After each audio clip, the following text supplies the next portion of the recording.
ಸ್ನೇಹಿತರೆ ನಮಸ್ಕಾರ. ತಮಗೆಲ್ಲ ತಿಳಿದಿರುವಂಗೆ SIR ನ ಪ್ರೋಸೆಸ್ ಈಗಾಗಲೇ ಜೂನ್ 30ರಿಂದ ಆರಂಭವಾಗಿದೆ. ಈಗಾಗಲೇ SIR ನ ಎನ್ಯುಮರೇಷನ್ ಫಾರ್ಮ್ BLOಗಳು ಮನೆ ಮನೆಗೆ ತೆರಳಿ ವಿತರಿಸುವಂತಹ ಪ್ರಕ್ರಿಯೆ ಕೂಡ ರಾಜ್ಯದಲ್ಲಿ ಆರಂಭ ಆಗಿದೆ. ಜುಲೈ 29ರವರೆಗೆ ಎನ್ಯುಮರೇಷನ್ ಪೀರಿಯಡ್ ನಡೀತಾ ಇದೆ. ನಮಗೊಂದು ಎನ್ಯುಮರೇಷನ್ ಫಾರ್ಮ್ ಸಿಕ್ಕಿದೆ. ಅದು ಯಾವ ರೀತಿ ಭರ್ತಿ ಮಾಡಬೇಕು, ಯಾವುದೇ ತಪ್ಪಿಲ್ಲದೆ ಭರ್ತಿ ಮಾಡಬೇಕು, ಹೇಗೆ ಭರ್ತಿ ಮಾಡಬೇಕು ಅಂತ ಸಿಂಪಲ್ ಆಗಿ ಎಕ್ಸ್ಪ್ಲೇನ್ ಮಾಡ್ತೀನಿ ನೋಡಿ. ಎನ್ಯುಮರೇಷನ್ ಫಾರ್ಮ್ ಈ ರೀತಿ ಇರುತ್ತೆ. ಇದು ಪ್ರಿಂಟ್ ಆಗಿರುವಂತ ಎನ್ಯುಮರೇಷನ್ ಫಾರ್ಮ್. ಫಸ್ಟ್ ಅಲ್ಲಿ ಇದರಲ್ಲಿ 4 ಭಾಗ ಇದೆ. ಫಸ್ಟ್ ಪಾರ್ಟ್ ಅಲ್ಲಿ ನಿಮ್ದು 2026 ಜೂನ್ 16ರವರೆಗೆ ಮತದಾರರ ಪಟ್ಟಿಯಲ್ಲಿ ಯಾವ ರೀತಿ ನಿಮ್ಮ ವಿಳಾಸ ಇದೆಯೋ ಅದೇ ವಿಳಾಸ ಇಲ್ಲಿ ಪ್ರಿಂಟ್ ಆಗಿ ಬರುತ್ತೆ.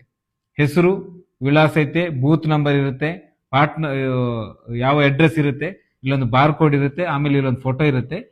ಇಲ್ಲಿ ಒಂದು ಕಾಲಮ್ ಇದೆ. ಈ ಕಾಲಮ್ ಅಲ್ಲಿ ಹೊಸ ಫೋಟೋ ಬೇಕಾದ್ರೆ ಅಂಟಿಸಬಹುದು. ಫಸ್ಟ್ ಇಲ್ಲಿ ಪ್ರಿಂಟ್ ಆಗಿ ಬಂದಿರುವಂತ ಫೋಟೋ ಕ್ಲಾರಿಟಿ ಇಲ್ಲ ಅಂತ ಆದ್ರೆ ಹೊಸ ಫೋಟೋ ಅಂಟಿಸುವಂತ ಅವಕಾಶ ಇದೆ. ಇದು ಫಸ್ಟ್ ಪಾರ್ಟ್. ಆಮೇಲೆ ಇದು 2ನೇ ಪಾರ್ಟ್, ಇದು 3ನೇ ಪಾರ್ಟ್, ಇದು 4ನೇ ಪಾರ್ಟ್. ಇದು ಒಂದೇ ಫಾರ್ಮ್ ಅಲ್ಲಿ 4 ಭಾಗ ಇದೆ. ಯಾಕೆ ಅಂತ ನಾನು ಹೇಳ್ತೀನಿ. ಇದು ಇದು ಫಸ್ಟ್ ಪಾರ್ಟ್ ಪ್ರಿಂಟ್ ಆಗಿರುವಂತ ನಿಮ್ಗೆಲ್ಲ ಅಂದ್ರೆ 2026 ಜೂನ್ 16ರವರೆಗೆ ಯಾರು ಮತದಾರರ ಪಟ್ಟಿಯಲ್ಲಿ ಇದ್ದಾರೆ ಅವ್ರದ್ದೆಲ್ಲರದು ಪ್ರಿಂಟ್ ಆಗಿ ಬರ್ತದೆ. ಒಬ್ಬ ಮತದಾರನಿಗೆ 2 ಎನ್ಯುಮರೇಷನ್ ಫಾರ್ಮ್ ಪ್ರಿಂಟ್ ಆಗಿ ಬರ್ತದೆ. ಎರಡು ಯಾಕೆ ಅಂತ ನಾನು ಮತ್ತೆ ಹೇಳ್ತೀನಿ. ಈ ಕಾಲಮ್ ಇದು ಇಂಪಾರ್ಟೆಂಟ್. ಇದು ಯಾಕೆ ಅಂತ ಹೇಳಿದ್ರೆ 2002 ಅಂದ್ರೆ ಹಿಂದಿನ ಮತದಾರರ ವಿಶೇಷ ಪರಿಷ್ಕರಣೆ ಸಂದರ್ಭದಲ್ಲಿ ಯಾರ ಹೆಸರಿದೆ, ಈಗ ನನ್ನ ಹೆಸರು ಇಲ್ಲ, ನನ್ನ ತಂದೆ ಹೆಸರಿದೆ. ನನ್ನ ತಂದೆ ಈ ಕಾಲಮ್ ಅನ್ನು ಫಿಲ್ಅಪ್ ಮಾಡಬೇಕು. ಈ ಕಾಲಮ್ ಅಲ್ಲಿ ಏನಿದೆ, ಫಸ್ಟಿಗೆ ಅವರ ಹೆಸರು, ಮತದಾರ ಯಾರು, ನನ್ನ ತಂದೆ, ಅವರ ಹೆಸರು, ಅವರ ಒಂದು ವೇಳೆ ವೋಟರ್ ID ಕಾರ್ಡ್ ಇದ್ರೆ ಅದರಲ್ಲಿ ನಂಬರ್ ಇದ್ರೆ ಆ ನಂಬರ್ ಬರಿಬೇಕು. ಆಮೇಲೆ ಸಂಬಂಧಿಯ ಹೆಸರು ಅಂತಿದೆ, ಅಂದ್ರೆ ನನ್ನ ಅಜ್ಜ, ಅಂದ್ರೆ ನನ್ನ ತಂದೆಯ ತಂದೆ, ಇಲ್ಲಿ ತಂದೆ ಹೆಸರು ವೋಟರ್ ID ಯಲ್ಲಿ ಇದ್ರೆ ತಂದೆ ಹೆಸರು ಬರಿಬೇಕು ಇಲ್ಲಿ. ಆಮೇಲೆ ಸಂಬಂಧ, ಇವರು ಏನಾಗ್ಬೇಕು, ಇವರು ಸಂಬಂಧಿ ಯಾರು, ತಂದೆ, ಇಲ್ಲಿ ತಂದೆ ಅಂತ ಬರಿಬೇಕು. ಆಮೇಲೆ ಜಿಲ್ಲೆ, ಈಗ ಬೇರೆ ಜಿಲ್ಲೆಯಲ್ಲಿ ಇರ್ಬೋದು ಅಥವಾ ಬೇರೆ ವಿಧಾನಸಭಾ ಕ್ಷೇತ್ರದ ಅಥವಾ ಬೇರೆ ರಾಜ್ಯದಲ್ಲೇ ಇರ್ಬೋದು.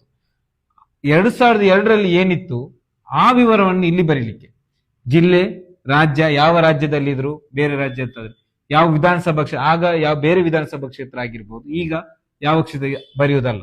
ಈ ಆಗಿನ 2002ರ ವಿಧಾನಸಭಾ ಕ್ಷೇತ್ರದ ವಿವರವನ್ನು ಇಲ್ಲಿ ಬರಲಿಕ್ಕೆ, ಆ ಒಂದೊಂದು ವಿಧಾನಸಭಾ ಕ್ಷೇತ್ರಕ್ಕೆ ಒಂದೊಂದು ನಂಬರ್ ಇದೆ, ಆ ನಂಬರ್ ಅನ್ನು ಇಲ್ಲಿ ಬರಿಬೇಕು, ಅದರ ಹೆಸರು ಬರಿಬೇಕು. ಭಾಗ ಸಂಖ್ಯೆ ಅಂತ ಹೇಳಿದ್ರೆ ಬೂತ್ ನಂಬರ್, ಅಂದ್ರೆ ನಾವು ವೋಟ್ ಹಾಕ್ಲಿಕ್ಕೆ ಹೋಗ್ತೀವಲ್ಲ ಆ ಬೂತಿಗೆ ಒಂದು ನಂಬರ್ ಇರುತ್ತೆ, ಆ ನಂಬರ್ ಅನ್ನು ಇಲ್ಲಿ ಬರಲಿಕ್ಕೆ. ಆಮೇಲೆ ಕ್ರಮ ಸಂಖ್ಯೆ. ಈ ಕ್ರಮ ಸಂಖ್ಯೆ ಏನು ಅಂತ ಹೇಳಿದ್ರೆ ವೋಟರ್ ಲಿಸ್ಟ್ ಅಲ್ಲಿ ಎಲ್ಲ ಮತದಾರರಿಗೆ ಒಂದೊಂದು ಕ್ರಮ ಸಂಖ್ಯೆ ಇರುತ್ತೆ. ಆ ಕ್ರಮ ಸಂಖ್ಯೆಯನ್ನು ಇಲ್ಲಿ ಬರಲಿಕ್ಕೆ. ಇದು ಯಾರು, 2002ರ ಮತದಾರರ ಪಟ್ಟಿಯಲ್ಲಿ ಇರುವವರು. ಇಲ್ಲದವ್ರು ಏನ್ ಮಾಡ್ಬೇಕು, 2000 ಮತದಾರರ ಪಟ್ಟಿಯಲ್ಲಿ ನನ್ನ ಹೆಸರು ಇಲ್ಲ. ಎಕ್ಸಾಂಪಲ್ ನನ್ನ ಹೆಸರೇ ಇಲ್ಲ, ಈಗ ನಾನು ಆಗ ಅಷ್ಟು ದೊಡ್ಡವನಾಗಿರ್ಲಿಲ್ಲ, 18 ವರ್ಷ ತುಂಬಿರ್ಲಿಲ್ಲ. ಈಗ ನಾನು ಇಲ್ಲಿ ಬರೀಬೇಕು. ಯಾರು, ನನ್ನ ಹೆಸರು ಬರೆಯುವುದಲ್ಲ, ನನ್ನ ತಂದೆ ವಿವರನ್ನು ಇಲ್ಲಿ ಬರಿಬೇಕು. ನಾನು ಯಾರ ಜೊತೆ ಮ್ಯಾಪಿಂಗ್ ಮಾಡ್ತಾ ಇದ್ದೇನೆ ಅವ್ರದ್ದು. ಈಗ ನನ್ನ ತಂದೆ ಹೆಸರು ಇಲ್ಲಿ ಬರುತ್ತೆ. ಆಮೇಲೆ ತಂದೆ ವೋಟರ್ ID ನಂಬರ್ ಇದ್ರೆ ಅದಿಲ್ಲಿ ಬರುತ್ತೆ. ತಂದೆ ಅಥವಾ ತಾಯಿ ಯಾರ ಜೊತೆ ನೀವು ಮ್ಯಾಪಿಂಗ್ ಮಾಡಿದ್ರೆ, ಈಗ ಅಜ್ಜ ಅಜ್ಜಿ, ತಂದೆ ತಾಯಿ, ಇವ್ರ ಜೊತೆ ನಾವು ಯಾರು ಮ್ಯಾಪಿಂಗ್ ಮಾಡ್ತಾ ಬಯಸ್ತೀವಿ ಅವರ ವಿವರ ಇಲ್ಲಿ ಇರಬೇಕು. ಅವರ ವೋಟರ್ ID ಕಾರ್ಡ್ ಸಂಬಂಧಿ ಹೆಸರು ಯಾರಿದೆ, ಈಗ ನನ್ನ ತಂದೆ ಹೆಸರು, ನನ್ನ ಅಜ್ಜನ ಹೆಸರಿದೆ, ಅಂದ್ರೆ ನನ್ನ ತಂದೆ ಹೆಸರಿದೆ, ಅವರ ಹೆಸರು ಇಲ್ಲಿ ಬರ್ಲಿಕ್ಕೆ, ಅವರ ಸಂಬಂಧ ಇಲ್ಲಿ ಬರಲಿಕ್ಕೆ ಅವ್ರು ಏನಾಗ್ಬೇಕು, ತಂದೆ ಆಗ್ಬೇಕು. ಯಾರು ಸಂಬಂಧಿ ತಂದೆ ಆಗ್ಬೇಕು. ರಾಜ್ಯ, ಜಿಲ್ಲೆ, ರಾಜ್ಯ, ಅದೇ ವಿಧಾನಸಭಾ ಕ್ಷೇತ್ರ 2002ರ ವಿವರವನ್ನ ಇಲ್ಲಿ ಬರೀಲಿಕ್ಕೆ ಯಾರು ಇದಕ್ಕೆ ಹೇಳುವುದು. ಫಸ್ಟಿಗೆ ಇದಕ್ಕೆ ಸೆಲ್ಫ್ ಮ್ಯಾಪಿಂಗ್ ಅಂತ ಹೇಳೋದು, ಇದಕ್ಕೆ ಪ್ರೊಜೆನಿ ಮ್ಯಾಪಿಂಗ್ ಅಂತ ಹೇಳೋದು. ಕನ್ಫ್ಯೂಷನ್ ಮಾಡ್ಕೋಬಾರ್ದು. ಇದು ಸೆಲ್ಫ್ ಮ್ಯಾಪಿಂಗ್ ಅಂದ್ರೆ 2002ರ ಪಟ್ಟಿಯಲ್ಲಿ ಇರುವವರು, ಇದು 2002ರ ಪಟ್ಟಿಯಲ್ಲಿ ಇಲ್ಲದವರು ಮಾಡುವಂತ ವಿವರ.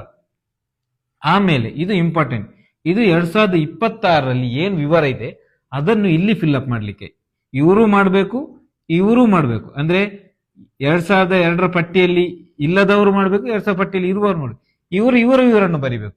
2002ರ ಪಟ್ಟಿಯಲ್ಲಿ ಇಲ್ಲಿ ಆಲ್ರೆಡಿ ಪ್ರಿಂಟ್ ಆಗಿರುತ್ತಲ್ಲ, ಅವರು ಆ ವಿವರವನ್ನು ಇಲ್ಲಿ ಬರೀಬೇಕು. ಅಂದ್ರೆ ಈಗ ಜನ್ಮ ದಿನಾಂಕ, ಆಧಾರ್ ನಂಬರ್, ಮೊಬೈಲ್ ಸಂಖ್ಯೆ, ತಂದೆ ತಾಯಿಯ ಹೆಸರು, ತಂದೆ ಹೆಸರು, ತಂದೆಯ ವೋಟರ್ ID ನಂಬರ್ ಇದ್ರೆ ಅದು, ತಾಯಿ ಹೆಸರು, ತಾಯಿ ಇದ್ರೆ ತಾಯಿಯ ವೋಟರ್ ID ನಂಬರ್ ಇದ್ರೆ, ಸಂಗಾತಿ ಹೆಸರು, ಒಂದು ವೇಳೆ ಗಂಡ ಬರೆಯುವುದಾದ್ರೆ ಪತ್ನಿಯ ಹೆಸರು ಬರೀಬಹುದು, ಪತ್ನಿ ಬರೀದಾದ್ರೆ ಗಂಡನ ಹೆಸರು ಇಲ್ಲಿ ಬರೀಬಹುದು, ಅವರ ವೋಟರ್ ಐಡಿ ನಂಬರ್.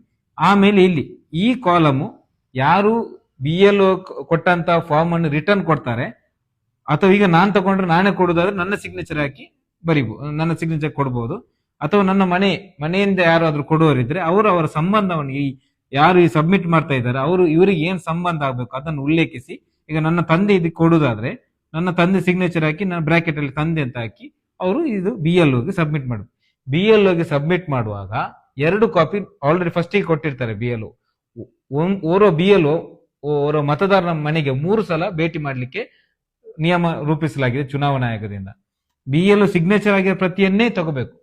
ಆಮೇಲೆ ಈ ಫಾರಂ ಅನ್ನ ಕನ್ನಡ ಅಥವಾ ಇಂಗ್ಲಿಷ್ ಅಲ್ಲಿ ಫಿಲ್ ಅಪ್ ಮಾಡಬಹುದು, ಯಾವುದೇ ಇದಿಲ್ಲ ರಿಸ್ಟ್ರಿಕ್ಷನ್. ಕನ್ನಡ ಮಾಡಿದ್ರೆ ಕರ್ನಾಟಕದಲ್ಲಿ ಕನ್ನಡ ಪ್ರಥಮ ಭಾಷೆ, ಆದ್ಯತೆ ರಾಜ್ಯ ಭಾಷೆ ಆಗಿರೋದ್ರಿಂದ ಕನ್ನಡದಲ್ಲಿ ಫಿಲ್ ಅಪ್ ಮಾಡಬಹುದು.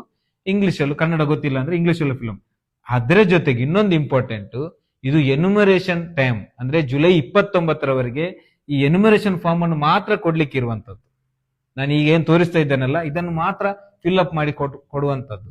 ಇದರ ಜೊತೆಗೆ ಯಾವುದೇ ಡಾಕ್ಯುಮೆಂಟ್ಸ್ ಕೊಡ್ಲಿಕ್ಕಿಲ್ಲ.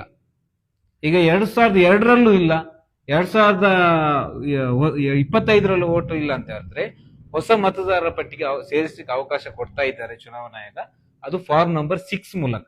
ಹಾಗಾಗಿ ಎನ್ಯುಮರೇಷನ್ ಫಾರ್ಮ್ ಫಿಲ್ ಅಪ್ ಮಾಡುವಾಗ ಕರೆಕ್ಟ್ ಆಗಿ ಕೇಳಿಕೊಂಡು, ಗೊತ್ತಿಲ್ಲದಿದ್ರೆ ಗೊತ್ತಿರುವ ಹತ್ರ ಕೇಳಿಕೊಂಡು ಫಿಲ್ ಅಪ್ ಮಾಡಿದ್ರೆ ಬೆಟರ್. ಇಲ್ಲದ್ರೆ ನಾಳೆ ರಾಂಗ್ ಆದ್ರೆ ಇನ್ನೊಂದು ಫಾರ್ಮ್ ಚುನಾವಣಾ ಆಯೋಗ ನಿಮ್ಗೆ ಕೊಡುವುದಿಲ್ಲ. ಕ್ಲಿಯರ್ ಆಗಿದೆ. ಒಬ್ಬೊಬ್ಬ ಮತದಾರರಿಗೆ 2 ಕಾಪಿ ಪ್ರಿಂಟ್ ಮಾಡಿದ್ದಾರೆ, ಅದನ್ನಷ್ಟೇ ಕೊಡೋದು. Thank you.